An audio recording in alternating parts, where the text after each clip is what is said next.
Romanos 12. Chegamos nessa divisão importante da carta. Alguns costumam dizer, agora Paulo vai falar da parte prática da vida cristã. E eu já disse para vocês repetidas vezes, eu não gosto dessa divisão. Porque isso faz com que nós tenhamos a tendência de pensar que o que é doutrina não é prática.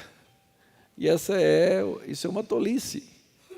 As doutrinas da graça, as doutrinas bíblicas, a verdade da palavra de Deus, ela é prática. Não existe nada mais prático para a sua vida, para o seu coração, para a sua existência no dia a dia, do que a doutrina da justificação pela fé.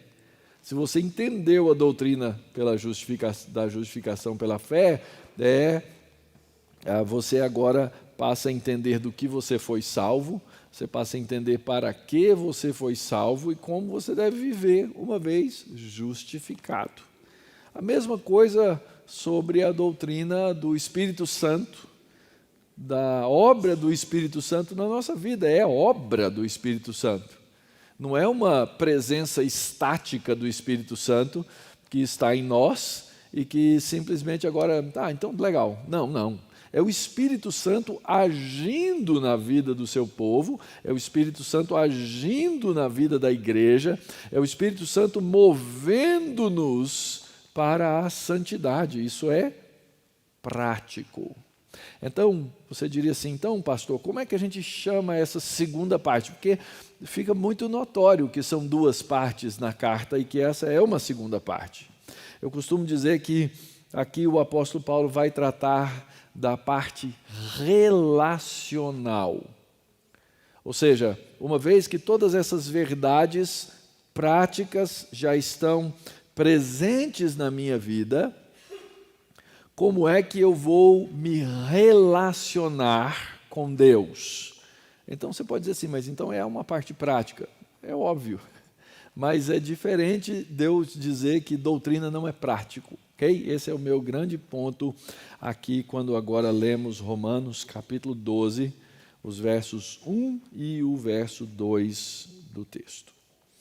Diz assim a palavra de Deus: rogo-vos, pois, irmãos, pelas misericórdias de Deus, que apresenteis o vosso corpo por sacrifício vivo, santo e agradável a Deus, que é o vosso culto racional. E não vos conformeis com este século, mas transformai-vos pela renovação da vossa mente, para que experimenteis qual seja a boa, agradável e perfeita vontade de Deus. Oremos.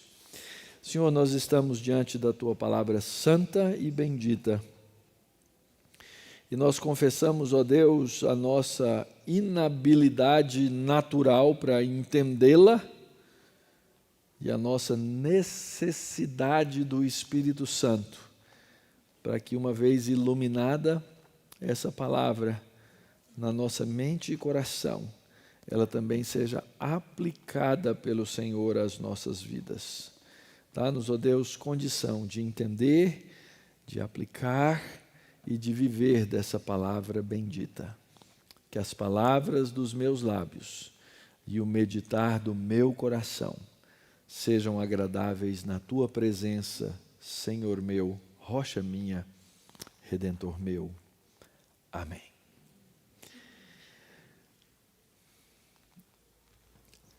Todos nós, pastores, líderes, membros de igreja, à medida que o tempo passa e que nós convivemos com as coisas do Evangelho da Graça, nós temos algumas tendências reducionistas do Evangelho.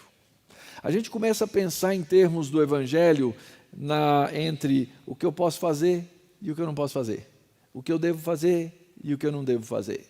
E é verdade, todos nós temos que meditar e pensar e aplicar aplicar na nossa vida a palavra de Deus para gerar a nossa manifestação ética a respeito das coisas. Então, é óbvio, como cristão, eu devo saber o que fazer e o que eu não devo fazer.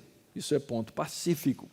Entretanto, quando o tempo vai passando, a gente começa a achar que cristianismo é fazer e não fazer isso, fazer e não fazer aquilo, conformar-se com isso e não conformar-se com aquilo. Foi isso que aconteceu, por exemplo, no judaísmo no Antigo Testamento. Deus deu uma palavra para eles, era uma palavra boa, santa e agradável, e eles reduziram a vida que eles deviam viver diante de Deus a uma série de preceitos e leis. Faz isso, não faz isso, faz aquilo, não faz aquele outro, faz aquele outro, não faz aquele outro.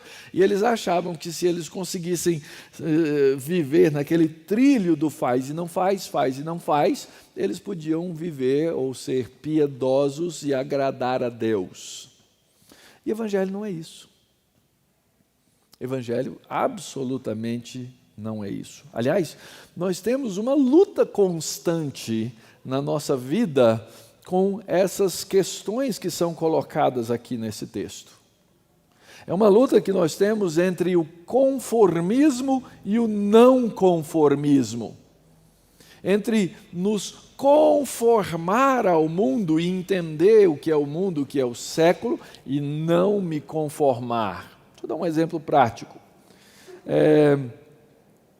A gente costuma chamar a música que é cantada por aí de música o quê? Secular, não é? Aí, alguns grupos religiosos, evangélicos e outros dizem assim, o crente pode cantar música do mundo, música secular.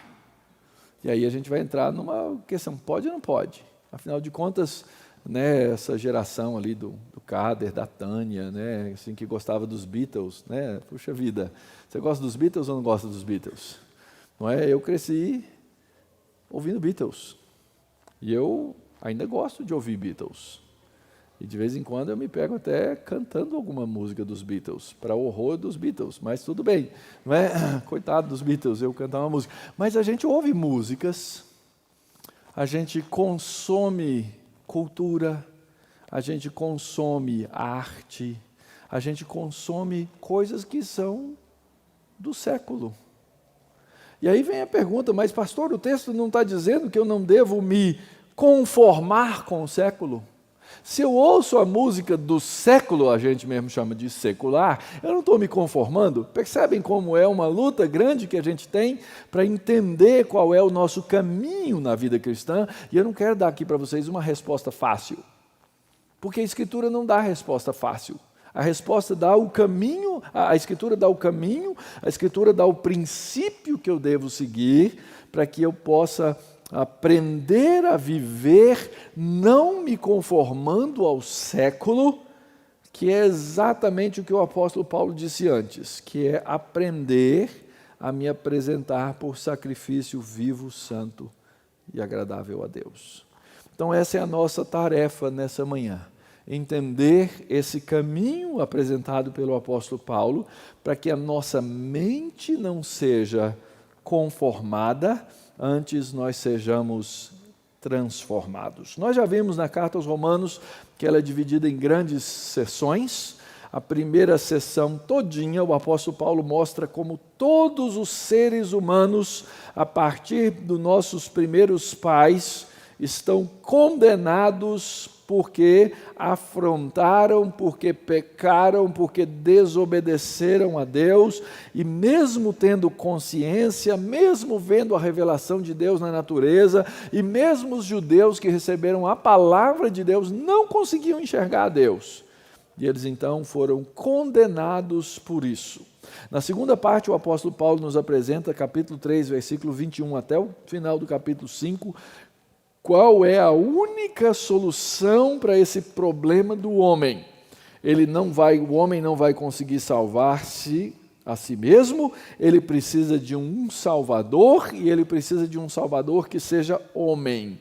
Então, nós temos a doutrina da encarnação, o Filho de Deus, o Verbo de Deus encarnado vem, ele é homem verdadeiramente, então ele sofre a condenação do pecado no lugar daqueles que são os eleitos de Deus, e os filhos de Deus, os eleitos de Deus, recebem a justificação pela fé. Então, nós não fazemos nada para a nossa salvação, exceto esperar sentado e Deus vir nos salvar pela sua misericórdia. Então Deus vem e salva o seu povo. Eu não posso fazer nenhuma obra, eu não posso dar nenhuma contribuição para a minha salvação. Apenas quando Deus faz o seu chamado, seja esse chamado pela evangelização, pela escritura, pelo ouvir a palavra dos outros irmãos ou numa pregação, Deus opera no nosso coração, Ele nos envia o seu Espírito Santo e Ele transforma a nossa natureza, Ele nos dá um novo nascimento e agora nascidos de novo nós respondemos positivamente ao chamado de Deus.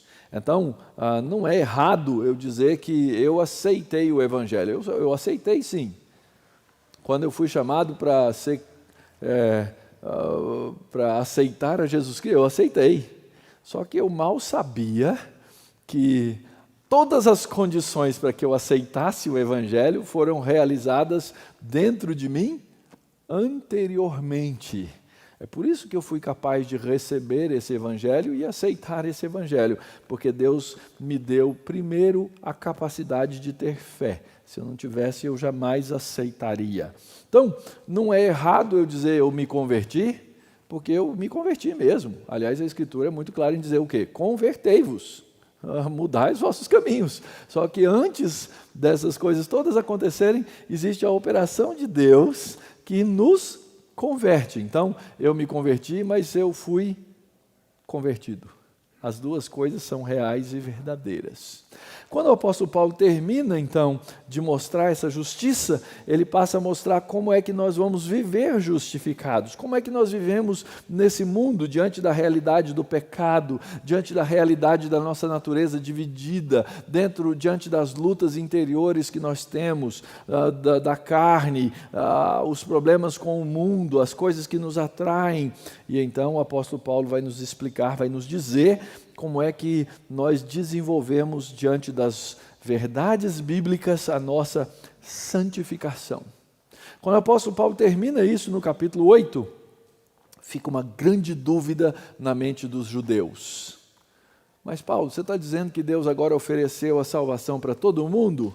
Antes não era só os judeus que iam ser salvos lá no Antigo Testamento, agora você está dizendo que todo mundo é salvo? E o apóstolo Paulo gasta 3 capítulos inteiros dessa carta, explicando todo esse processo de como os judeus que foram rejeitados, eles foram rejeitados por causa da sua rejeição ao Evangelho, como eles foram ignorantes a respeito de Deus, e aí então o apóstolo Paulo mostra como acontece a salvação e como Deus usa até os ciúmes dos judeus para trazê-los de volta. E essa foi a última parte que nós estudamos no último domingo. E esse capítulo 11 de Romanos, ele termina com uma doxologia. O que é uma doxologia? Uma doxologia é uma adoração. Uma doxologia é uma expressão com a voz, com a mente, daquilo que foi percebido da verdade de Deus e que nos enche e nos toma e nos leva à adoração. Toda boa teologia nos leva à doxologia. Toda verdadeira teologia que vem da Escritura, que é a verdade de Deus, que é a doutrina de Deus, e que nós processamos com a nossa mente e o nosso coração, nos leva a adorar a Deus.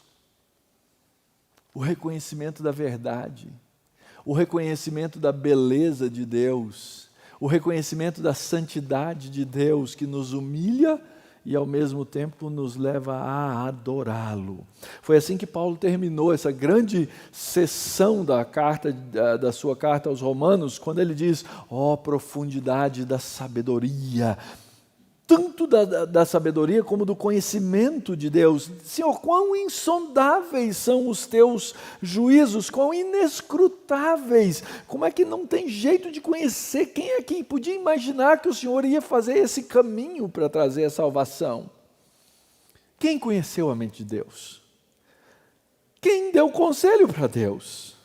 Ou quem deu para ele para depois lhe venha a ser restituído? É tolice humana achar que eu posso dar alguma coisa para Deus em primeiro lugar. E o verso 36 do capítulo 11 termina com essas famosas e conhecidas palavras: porque dele e por meio dele e para ele são todas as coisas. Deus criou para ele, Deus criou de si mesmo e Deus criou para si mesmo todas as coisas. Então, quem deve receber glória? Ele. A ele, pois, a glória eternamente. De onde Paulo tira essa verdade nessa doxologia? Da Bíblia dele.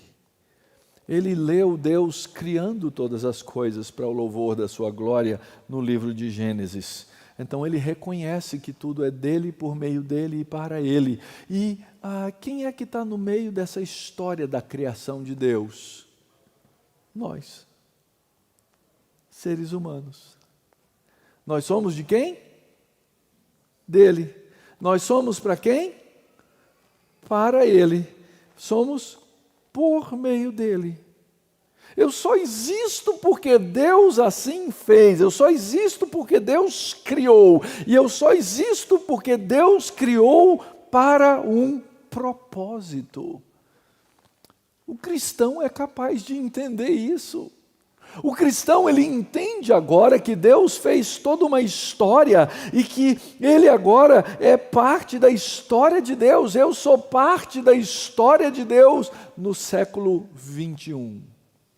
Eu sou parte da história de Deus no dia 16 de setembro de 2018. Deus, por meio da minha vida, Deus por meio da sua vida, Deus por meio da história dessa igreja, está cumprindo um propósito eterno que é o propósito dele. Essa igreja cumpre esse propósito por meio dele.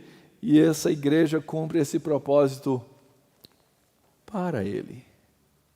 Isso faz, queridos, uma diferença imensa em todas as coisas. Sabe por quê? Porque agora eu deixei de ser o centro da história. Na minha cabeça mundana, secularizada, pecaminosa e sem Cristo, sabe quem é o centro da história? Sou eu.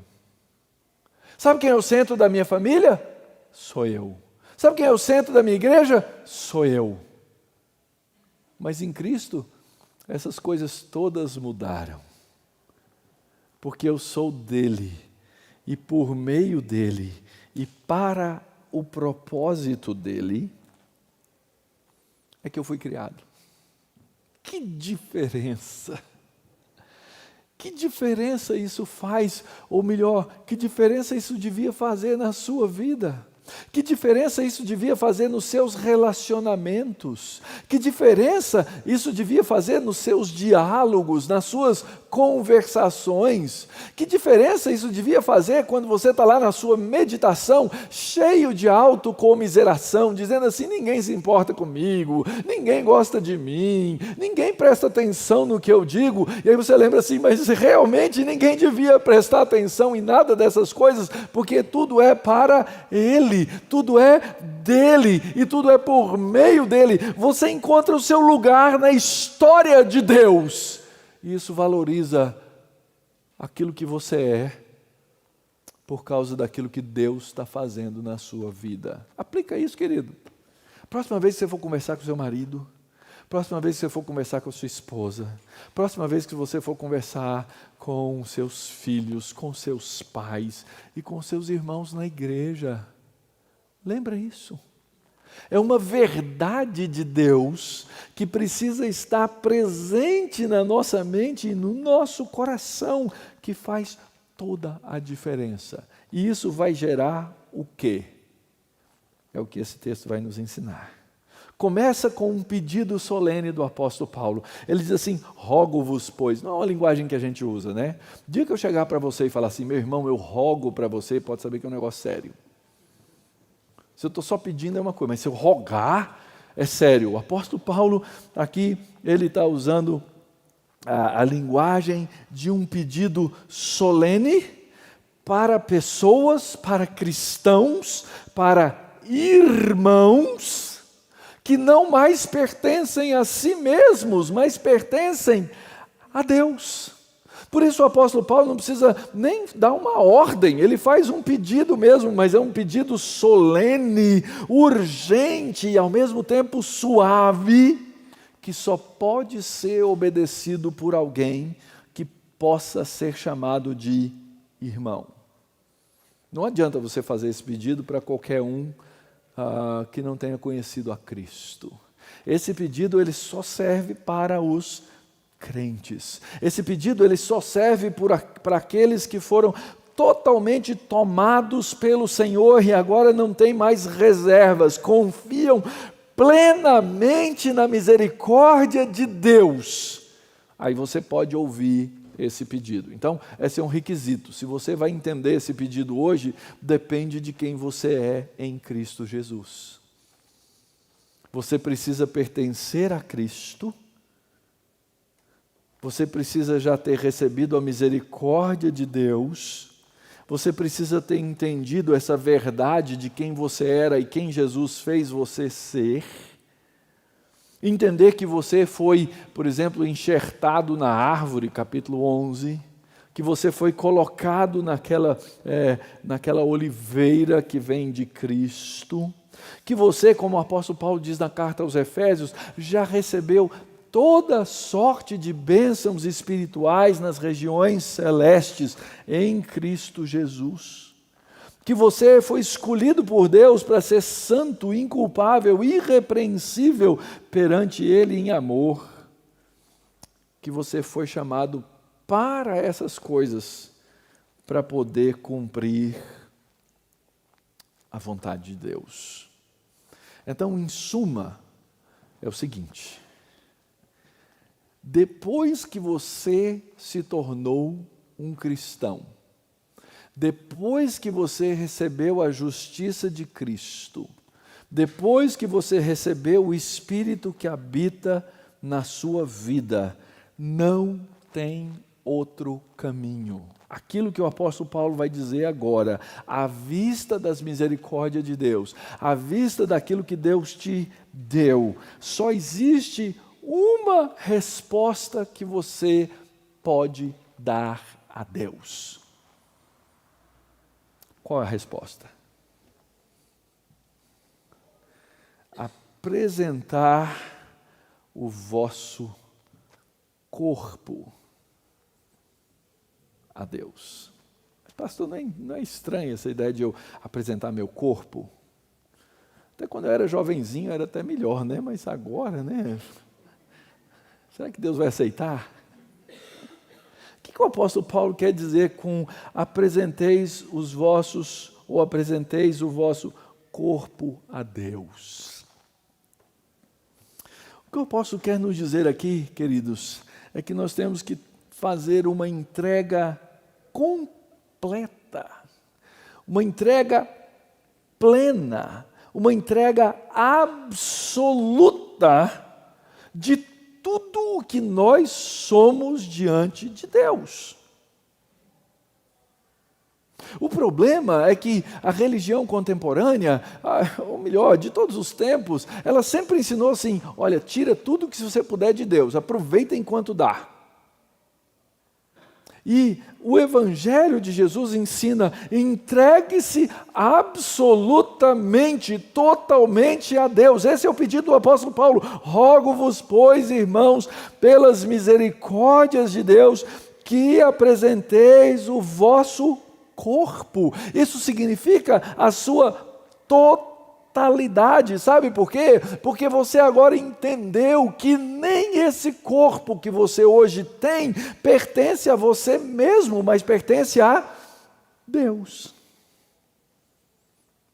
Nós aprendemos a ser agradecidos a Deus por causa das suas misericórdias, nós aprendemos a ser agradecidos a Deus por causa da vida eterna, nós aprendemos a ser agradecidos a Deus por causa da reconciliação que Ele nos deu, porque antes nós éramos inimigos dEle, agora nós somos adotados, agora nós somos filhos, agora nós somos enxertados, agora nós somos aqueles que de fato não só pertencem a Deus, mas reconhecem que pertencem a Deus. Mas a religião que diz assim, arranca tudo que você pode de Deus, ela é uma religião de frustração. Porque não existe esse estado pleno, completo, absoluto, em que o tempo inteiro tudo vai, legal. Parece que essas religiões modernas, elas não reconhecem a realidade da morte na vida humana. São religiões de inconformismo com a realidade, quando na verdade não deveriam ser de inconformismo com a realidade. A realidade nós temos que nós temos que entendê-la. Nós temos que entender que vivemos num mundo que é sim um mundo de pecado. Nós temos que entender que nós recebemos as consequências do pecado no mundo. E que até ainda como um símbolo, existe para nós a morte. Você já conheceu uma pessoa, exceto Jesus Cristo, que não morreu? Não, né? Porque até Jesus morreu. A diferença é que Ele ressuscitou. E Ele vive eternamente. A morte é uma realidade. A gente tem alguns casos na Bíblia que falam de Enoque, de pessoas que foram levadas por Deus. A gente não sabe explicar exatamente o que aconteceu, como Deus fez. Talvez seja o outro símbolo de que a morte não é mais necessária. Mas todos nós passamos por todo esse processo. Então agora nós nos entregamos absolutamente a Deus e nós pegamos tudo aquilo que nós somos, tudo aquilo que nós presumimos ter, porque nada temos, e nós apresentamos diante de Deus a nossa vida ordinária, o nosso sono, nosso comer, nosso ir ao trabalho, nossas coisas do dia a dia. Nós aprendemos a colocar essas coisas diante de Deus como uma oferta viva. Nós nos entregamos de uma maneira plena. Antigamente nós usávamos o nosso corpo para mostrar a nossa completa depravação, não era? Não era pela nossa boca que nós mostrávamos a nossa depravação? Não era pelo nosso olhar que nós mostrávamos a nossa depravação? Não era pelo nosso andar, pela nossa língua, pelos nossos lábios, para os pés prontos para derramar sangue? Vai ler o capítulo 3 de Romanos.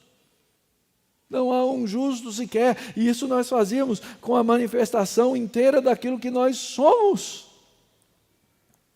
Mas agora o apóstolo Paulo está pedindo o quê? Ou está dizendo o quê? Deus está pedindo o quê?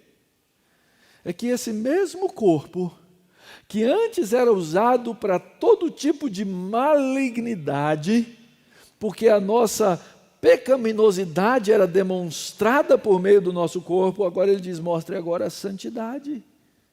O seu corpo tem que ser um instrumento da justiça, um instrumento da verdade, para manifestar a santidade que é típica, que é do próprio Deus. Então, como é que você oferece o seu corpo a Deus? Você oferece a sua boca para Deus. Como é que você faz isso? Ah, pastor, isso é muito difícil, né? Não, não é tão difícil assim. Você usa a sua boca para adorar, você usa a sua boca para dizer a verdade, você usa a sua boca para transmitir graça, você usa a sua boca para abençoar as pessoas, você usa o seu corpo. Você usa o seu olhar. Você usa os seus pés para ir pregar o Evangelho, manifestar a verdade de Deus em outros lugares. Você usa as suas mãos para levantar o caído. Você entrega, você apresenta o seu corpo diante de Deus. Aquilo que antes era usado em nós para toda sorte, para todo tipo de malignidade, de maldade, de perversidade. Agora você faz o quê? Você apresenta esse corpo diante de Deus. Qual é o oposto no século? Qual que é o grande argumento hoje, por exemplo, daqueles que defendem a cultura da morte e do aborto? Meu corpo, minhas regras, não é isso? Qual que é a palavra de Deus? Meu corpo, regras de Deus. É o oposto daquilo que se chama e que o mundo e o século preserva tanto, chamado autonomia. Nós fomos chamados para uma heteronomia, a lei de outro que nos dirige. Meu corpo, regras de Deus. Então esse é o primeiro pedido, o primeiro rogo do apóstolo Paulo. Ele diz: rogo-vos, pois, irmãos, que apresenteis o vosso corpo, você inteiro. Depois ele vai chegar na parte da mente, mas por enquanto ele está dizendo: o seu corpo é instrumento nas mãos de Deus. Você deve usar para Ele. E aí ele vai usar essa expressãozinha muito interessante. Ele diz que apresenteis o vosso corpo como um sacrifício. Vamos pensar aqui. Quando você vai para o Antigo Testamento, você vai lá no livro de Levítico, existem diferentes tipos de sacrifícios. O primeiro sacrifício descrito no livro de Levítico era o sacrifício pelo pecado. Então era levado um animal, esse animal era imolado, tinha toda uma cerimônia. Basta você abrir lá no capítulo 1 de Levítico e você vai ver o sacrifício pelo pecado. Ora, o apóstolo Paulo disse, ele já repetiu isso várias vezes nessa carta, que teve uma pessoa que já fez o sacrifício pelo pecado. Então, o apóstolo Paulo não está requerendo aqui que alguém se apresente como sacrifício pelo pecado, porque alguém já se ofereceu no meu lugar em sacrifício pelo pecado. Ponto pacífico? Então, a grande pergunta é: qual é o tipo de apresentação, não é? O leitor da carta original, quando o apóstolo Paulo usou essa palavrinha, apresenteis o vosso corpo, ele obviamente ligava ao apresentar o sacrifício lá no Antigo Testamento. Qual é o sacrifício que era exigido aqui? E logo depois do sacrifício pelo pecado, havia um segundo sacrifício. Está lá também na carta, no livro de Levítico.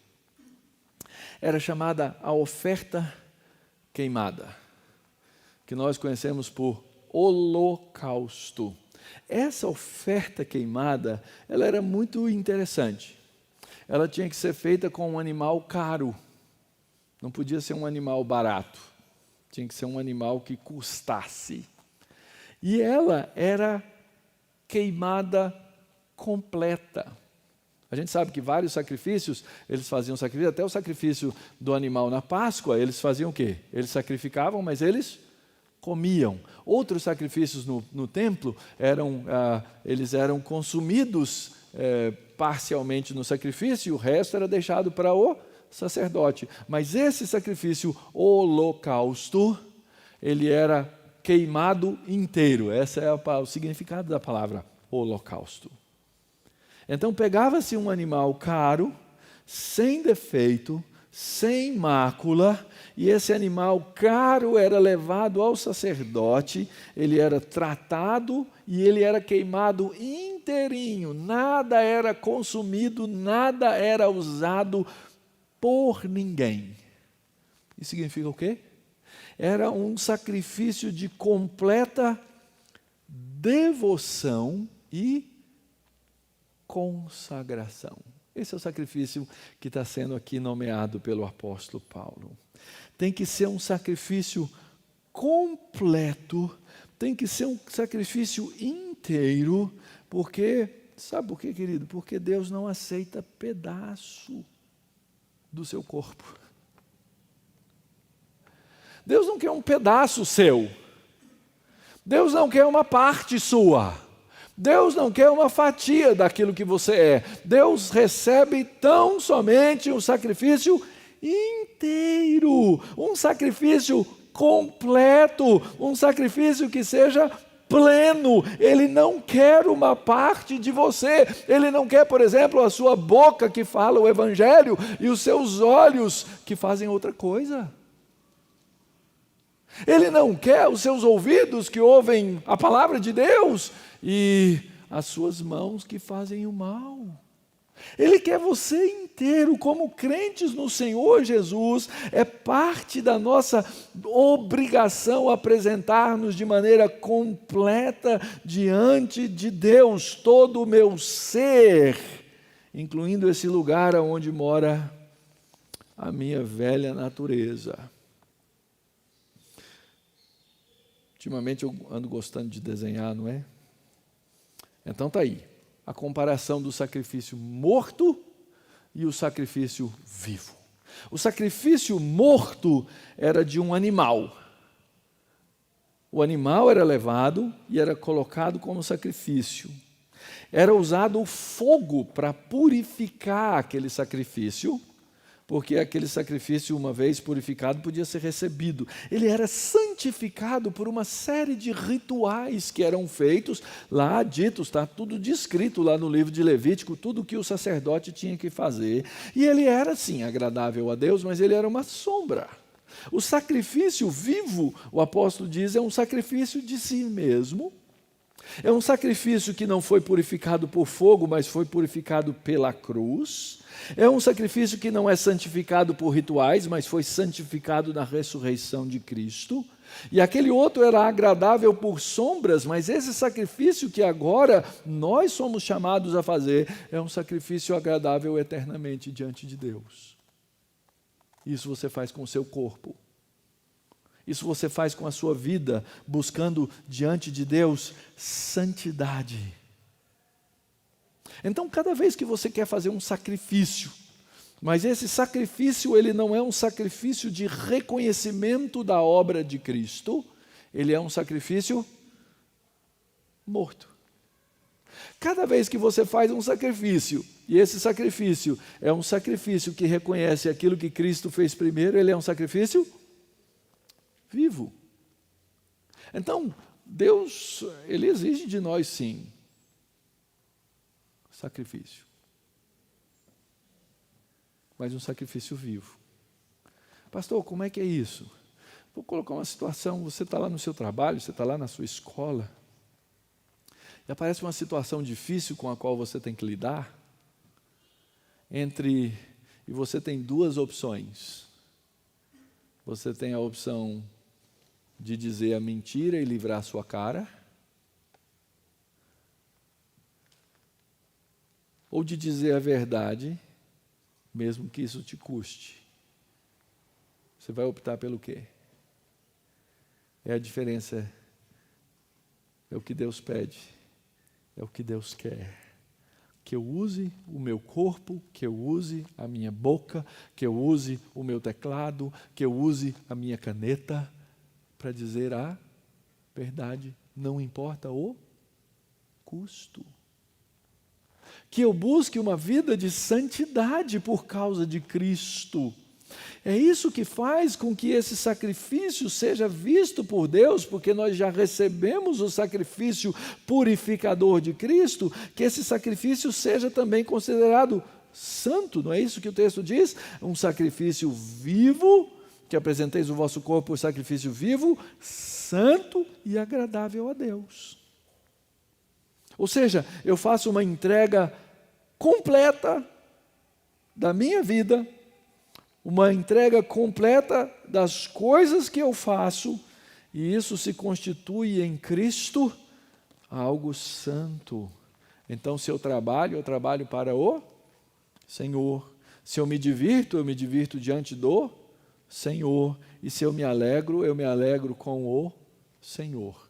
Então, agora vamos chegar naquela parte do conformismo e não conformismo. A grande pergunta que você precisa fazer em todas as coisas que você vai fazer na sua vida é a seguinte: isso que eu vou fazer agora, eu posso fazer diante do Senhor?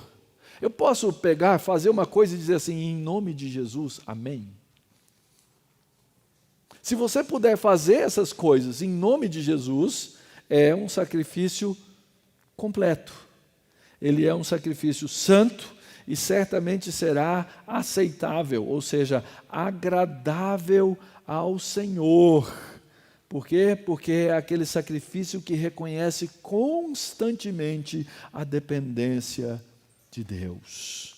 Como diz o salmista, no Salmo 51, abre, Senhor, os meus lábios. Interessante como o salmista diz, ele diz, abre, Senhor, os meus lábios, e a minha boca manifestará os teus louvores.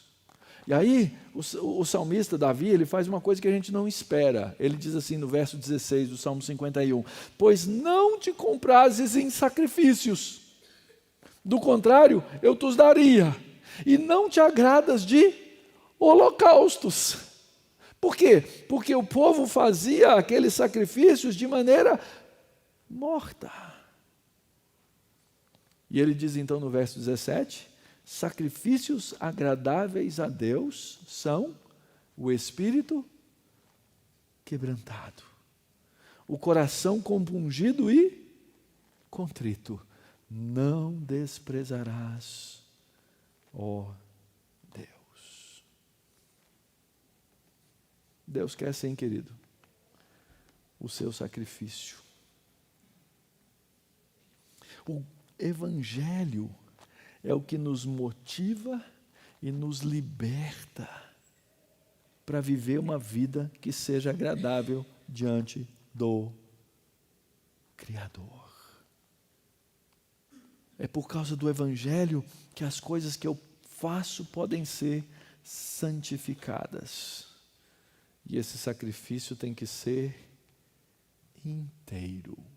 E o apóstolo termina então essa primeira parte dizendo assim, que é o vosso culto racional. Rogo-vos, pois, irmãos, que apresenteis o vosso corpo por sacrifício vivo, santo e agradável a Deus, que é o vosso culto racional. Racional aqui, literalmente a palavra lógico. O que o apóstolo Paulo quer dizer com um sacrifício lógico diante de Deus? Eu acredito que a intenção dele é dizer assim, só tem um jeito de prestar sacrifício. Depois do que Jesus fez, depois da obra que ele fez, depois que o Espírito Santo colocou essa obra na sua vida, só tem um jeito de você adorar a Deus, que é segundo a vontade do próprio Deus. Então, à luz da verdade, à luz da misericórdia, à luz do sacrifício de Cristo, a única coisa lógica a ser feita é eu me entregar plenamente em sacrifício a Deus. Qualquer outro sacrifício é irracional. Esse sim é louco. Se você se entregar parcialmente para Deus, você não está pensando. É ilógico, é irracional, porque Deus quer e Deus exige de mim e de você uma entrega plena, completa. Então eu quero parar aqui um pouquinho para você pensar. Como é que é o seu sacrifício no dia a dia? Sabe por quê? Nós temos uma tendência de ser membro de igreja, de vir adorar a Deus, de manter um certo nível de comunhão com o povo de Deus, e aí sair daqui, virar as costas e dizer, agora eu vou partir para a vida. Aquele lá foi o meu ópio. Aquilo lá foi essa necessidade que eu tenho de receber essa injeção semanal para conseguir continuar vivendo a vida sem que você leve aquilo que você viveu e aprendeu aqui para o seu dia a dia. Se você faz isso, você é, diante de Deus, o quê? Irracional. Porque a única lógica é entregar-me completamente a Deus. Como é que isso funciona no dia a dia? Como é que você vai saber o que fazer e o que não fazer para entregar a sua vida como esse sacrifício vivo, santo e agradável de Deus? É a diferença entre conformar e transformar. O verso 2 diz assim: e não vos conformeis com este século, mas transformai-vos pela renovação da vossa mente, para que experimenteis qual seja a boa, agradável e perfeita vontade de Deus. Então, na primeira parte, o apóstolo Paulo falou do quê? Do corpo. E agora ele vai falar da mente. Ora, a mente é a ferramenta, é o instrumento que nós vamos usar para oferecer o sacrifício do corpo, porque ele tem que ser o quê? Lógico, ele tem que ser o quê? Racional. E se você já é crente há algum tempo, ou há pouco tempo, você já descobriu que existe uma luta entre a verdade, entre a sua nova natureza e a sua velha natureza. Ou você é diferente de mim? Você sabe disso, eu sei disso. Nós vivemos numa luta que todos os dias nós precisamos lutar. Nós não podemos baixar a guarda, senão a gente leva um murro na cara. Nós vivemos uma guerra espiritual que acontece no âmbito da nossa mente, de conformarmos ao século, às vezes chamado de mundo, ou a chave da vida cristã, que é passar por um processo de transformação.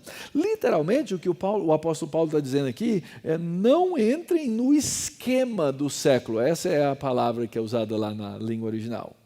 Já ouviu falar de um esquema? E aí? Tem um esquema novo aí, cara.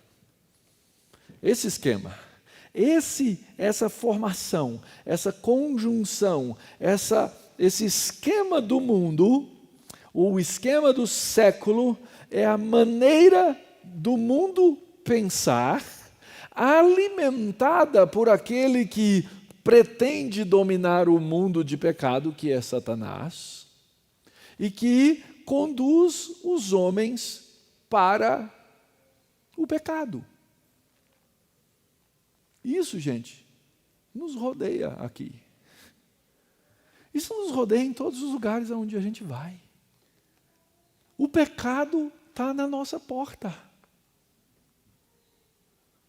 Eu contei essa história ontem para Denise e para o Avner. Não posso dar todos os detalhes porque ela é feia, mas eu estava saindo daqui ontem e queria comprar Coca Zero. Pensa num negócio mais santo do que comprar Coca Zero. Não tem, fala sério. Perguntei aqui na frente, perguntei no outro barzinho, peguei o carro, fui saindo, indo para casa, parei no outro bar, a calçada estava livre e a moça que atendia o bar estava bem ali na frente. Falei da janela do carro: moça, vocês têm Coca Zero? Nesse ínterim veio uma outra mulher se jogando quase para dentro do carro. Se jogando para cá. Ela gostou do carro, fala sério. Um negócio diabólico. Aí essa mulher sentou assim, tudo na calçada ali, foi 20 segundos de interação. Tinha 2 homens sentados com ela na mesa. E os caras viraram para mim, a gente estava assim, a 2 metros, 1,5 metro de distância, e eles usaram uma expressão que obviamente eu não vou usar, dizendo assim: ela só faltou se jogar dentro do seu carro, vamos simplificar desse jeito. E eu falei assim, mas está errado, né? E ela virou-se na mesma mesa e disse assim, não está não. É o esquema do mundo, as pessoas, elas se prostituem, elas se jogam nesse mundo, elas se entregam ao pecado, elas fazem qualquer tipo de coisa dentro desse esquema do mundo. O mundo é assim.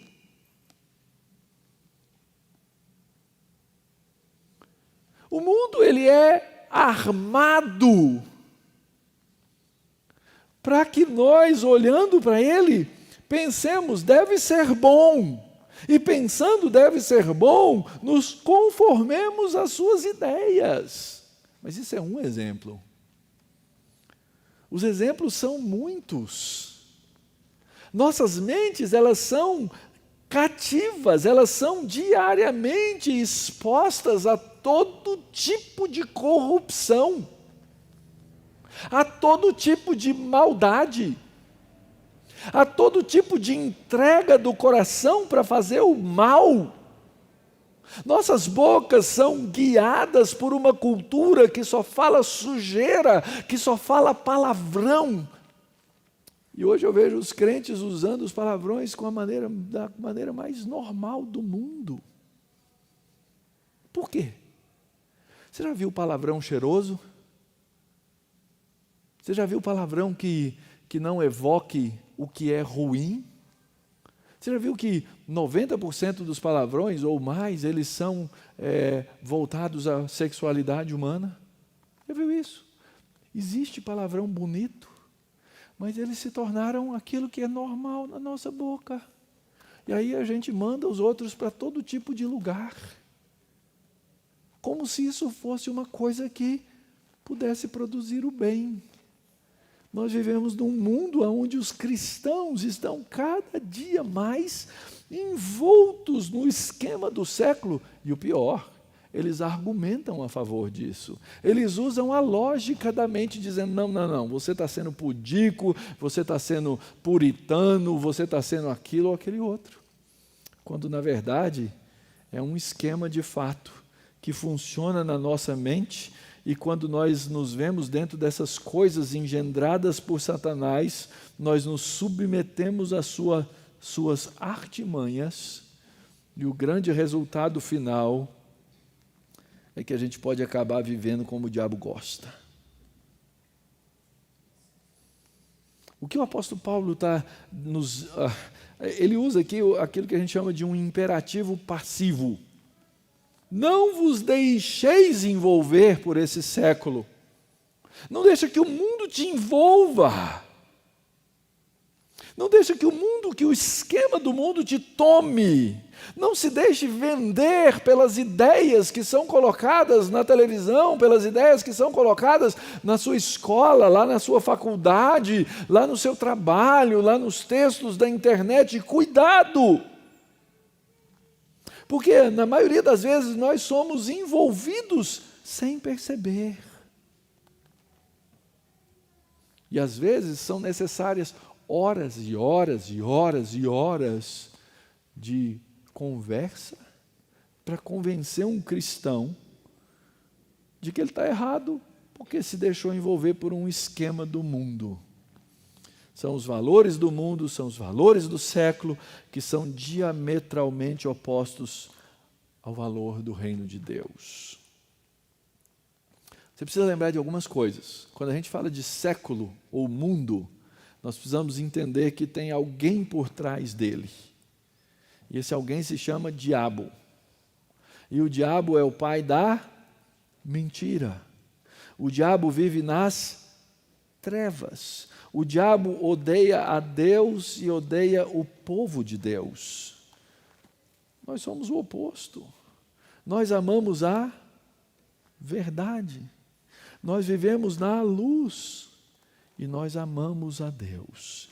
É por isso que o texto diz assim, não vos conformeis com esse esquema, mas transformai-vos, ou deixai-vos transformar. A palavrinha que aparece aqui é a palavra metamorfose.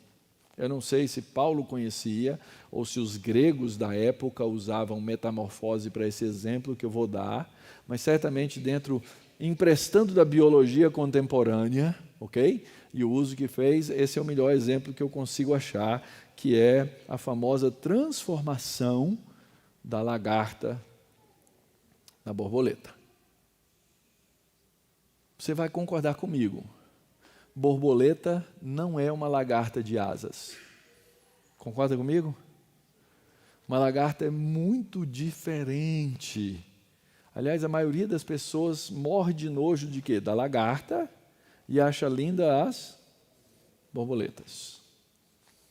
Com diferenças aí, mas em geral é isso que nós pensamos. É algo que vem de dentro para fora. É a mudança de uma natureza essencial de alguma coisa que parte do interior. Aquela lagarta fechada no casulo sofre uma transformação completa, tudo muda. E depois daquela transformação, tudo é diferente. É radical. E a transformação na mente do crente precisa ser assim, precisa ser uma transformação radical, uma transformação total, e é uma transformação sem volta. Já ouviu falar de alguma borboleta que voltou a ser lagarta? Não tem jeito. Não tem jeito. Como é que acontece essa transformação? Renovação da mente, ao contrário do esquema, que é uma montagem de alguma coisa, cheia de mentiras, cheia de coisas, de silogismos, de falsidades. Ao invés de uma mera aparência, a mente do cristão ela é renovada, ela é transformada, porque ela é saturada da palavra de Deus. Eu sei que vocês acham o seu pastor chato. Tudo bem. Eu não preciso ter 100% de aprovação. Eu vou repetir o que eu venho dizendo para vocês. Queridos, os seus pastores, eles estudam essa palavra aqui, para poder falar para vocês aqui eu ia falar 30 minutos, mas eu sei que não é verdade. Vamos falar verdade, né? 40, 50, 60 minutos. Às vezes ultrapassando um pouquinho. Para que vocês sejam saturados da palavra. Essa saturação da palavra, ela começa aqui, ela começa no ambiente da adoração coletiva do povo de Deus, nós juntos meditando na palavra, sendo trabalhados por esse Espírito Santo que trabalha para que o povo de Deus, para que a igreja, para que os santos juntos conheçam as dimensões do amor de Cristo. Cada vez que você decide não se submeter à palavra, você perde um pouquinho. Você perde uma oportunidade. É por isso que eu digo, e eu já fiz esse pacto com vários de vocês aqui, quando a gente vai conversar, quando a gente vai fazer aconselhamento, você que já passou por isso, você sabe qual é o meu pacto. Uma coisa eu vou exigir de você. Que não importa o que aconteça, no domingo você esteja debaixo da palavra de Deus. Sabe por quê? Porque é o começo, tá? É o começo. Saturação da mente pela palavra começa na reunião do povo de Deus diante dessa palavra, para que a nossa mente seja saturada por ela. O incrédulo não vai passar por isso, querido. Mas você é renovado por isso. E eu posso falar de vários de vocês aqui, porque eu vi essa renovação na vida de vocês. E sabe o que mais? Eu posso falar de mim. Eu sou renovado por essa palavra. Essa palavra, ela precisa, na vida que ela tem, ser parte da minha mente. Quando a gente canta o que canta aqui, nós cantamos o quê? Palavra. Para quê? Para que isso seja saturado na sua mente. Para que isso seja um exercício didático e espiritual de renovação para você. Quando a gente junto se levanta e diz assim: canta minha alma ao Senhor. Para que nós sejamos renovados e transformados na mente, sem nos conformar com o mundo. Isso é possível para você, cristão. É quando nós nos deixamos, sim, encher do Espírito de Deus. É quando nós deixamos de ser irracionais. Tem muita gente que acha que ser espiritual, que adorar no Espírito é você sair da sua mente e você entrar num estado de êxtase. A Escritura não ensina isso. A Escritura diz que nós, pelo Espírito Santo, nós nos tornamos sóbrios. Porque nós não nos deixamos envolver pelos esquemas do mundo. Isso é culto racional.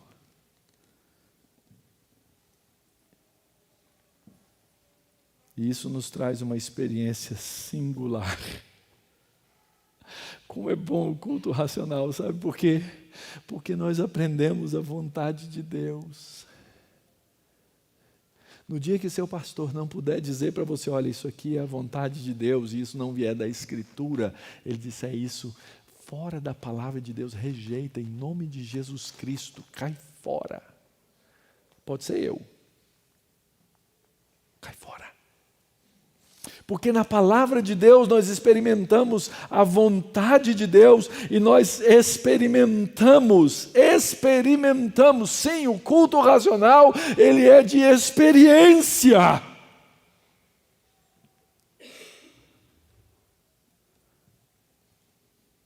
Porque nós aprendemos e porque nós aplicamos. Ou seja, existe um propósito nisso, é que o crente com a sua mente transformada tenha a sua habilidade de pensar, de raciocinar, de compreender espiritualmente as coisas, para experimentar isso que é bom, que é agradável e que é perfeito. Então, um sacrifício aceitável é também o sacrifício que nos traz a experiência dessa vontade de Deus. Sabe por quê, querido? Porque uma mente transformada também produz uma vontade transformada, pela qual nós nos tornamos desejosos e capazes, com a obra do Espírito Santo, a deixar de lado a nossa própria vontade, para nos submeter à vontade de Deus. E isso é um processo, isso não acontece uma vez. Isso acontece ao longo de uma vida cristã. Isso acontece ao longo da sua história. Uma mente que está sempre em processo de transformação, no qual você passa a ter um desejo intenso de compreender o propósito de Deus para a sua vida, vivendo a vida cristã comum. Tem gente que fala assim: eu quero saber qual o propósito de Deus para a minha vida, e aí ele pensa lá assim, grandes coisas. Gente, o que Deus quer da sua vida é que você viva uma vida, desculpa a expressão, ordinária, comum, a vida comum do lar, a vida comum do casamento, a vida comum do trabalho, a vida comum da criação dos filhos e a vida comum da vida da igreja, para a glória de Deus. Às vezes a gente pensa: nossa, acho que Deus queria que eu fosse Billy Graham. Não, só existe um Billy Graham. Todos nós vamos ser um povo comum, mas um povo que tem um aroma agradável a Deus, por ser um sacrifício vivo, aonde Deus te colocou, meu irmão. Sua casa com o aroma de Cristo. Seu trabalho com o aroma de Cristo. Seu diálogo com seu colega com o aroma de Cristo. O produto de uma mente transformada pelo Evangelho é uma vida que realiza aquilo que Deus declara ser bom, perfeito e agradável.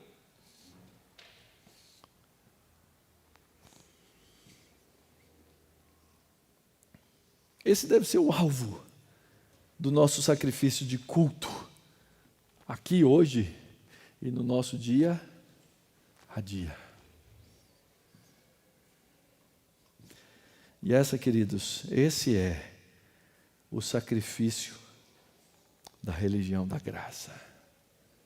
Ao contrário dos tolos sacrifícios das religiões das obras. Deixa eu fazer aqui algumas aplicações para terminarmos. Quando o apóstolo Paulo diz assim, rogo-vos, pois, irmãos, pelas misericórdias de Deus, ele está nos falando dessa graça de Cristo que já nos foi dada. Então, não importa o momento que você está passando, ou as circunstâncias pelas quais você está passando, você tem que ter a convicção de que você foi comprado pelo sangue de Cristo e você não pode perder essa salvação. Combinado?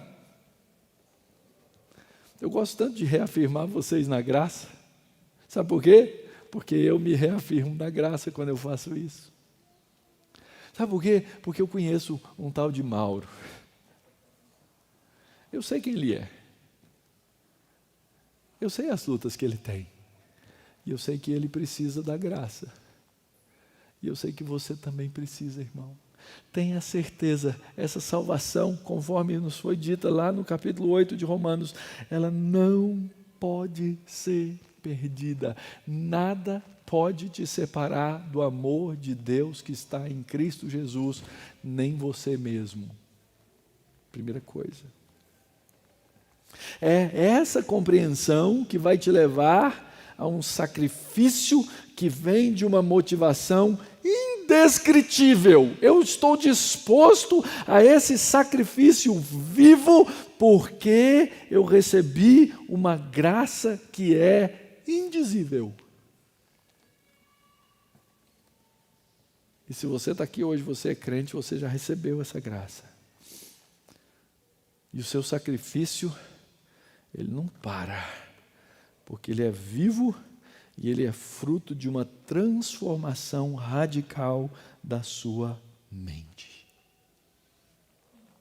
Pastor, como é que isso funciona na prática? Você precisa ter uma mente saturada do Evangelho. Então é fácil, meça o que você coloca na sua mente todo dia.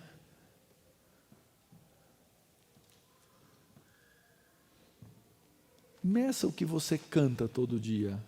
Você canta louvor a Deus? Esses hinos que a gente repete aqui, domingo após domingo, eles fazem parte do seu cotidiano? Minha alma canta ao Senhor. Eles têm que fazer parte do seu dia a dia. No dia que de repente você se pegar cantando na mente, ou passando a vergonha de cantar com a boca, como eu, a palavra de Deus significa que você vai estar num processo de saturação da sua mente. No dia em que alguém colocar uma verdade ou uma mentira diante de você, e na sua mente subir aquilo que vem da palavra de Deus em primeiro lugar, antes daquela vontade miserável, quem sabe, de livrar o seu pescoço de um erro, significa que a sua mente está sendo saturada pela palavra de Deus. Então você vai ter que ler, você vai ter que orar, você vai ter que cantar. São as ferramentas, os instrumentos de saturação que Deus nos dá. Isso vai fazer com que a sua identidade em Cristo se torne cada dia mais explícita na sua vida. Nos tempos modernos, como é que a gente faz isso? Como é que a gente vai ler isso em você? Eu sei. Eu vou lá na sua timeline. Eu não é. Do que você enche a sua vida? Essas coisas vão transparecer no que você diz, no que você pensa, naquilo que você expõe para o mundo. Mas aqui existe um perigo, porque mídia social pode ser uma máscara braba. Uma máscara brava. Porque, afinal de contas, no Facebook tudo é bonito, todo mundo é cheiroso. E a gente nunca tem problema. Então, cuidado. Às vezes você está vivendo com uma máscara, todo mundo está achando que você está, 10. E aquilo é uma identidade falsa. E aí, pastor, o que eu faço? Você faz o seguinte, querido. Você passa por um processo de consagração para não viver de estagnação espiritual. Isso começa aqui, no meio do povo de Deus.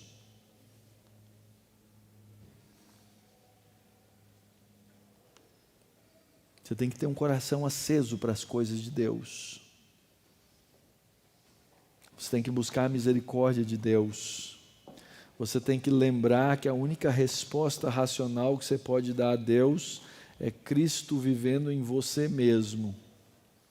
E isso vai refletir no que você vai fazer essa semana. O que é que você vai ler, o que é que você vai encher a sua cabeça, o que é que você vai ouvir e, finalmente, o que é que você vai falar. A sua mente precisa ser renovada constantemente e não conformada. Isso está ligado ao que você vai fazer durante os seus dias. Nós vamos terminar cantando esse hino que começa falando exatamente de uma consagração, de uma vida de gratidão com louvores, de uma condição na qual o nosso coração transborda dessas coisas e nós entregamos nossa vida na mão do Senhor.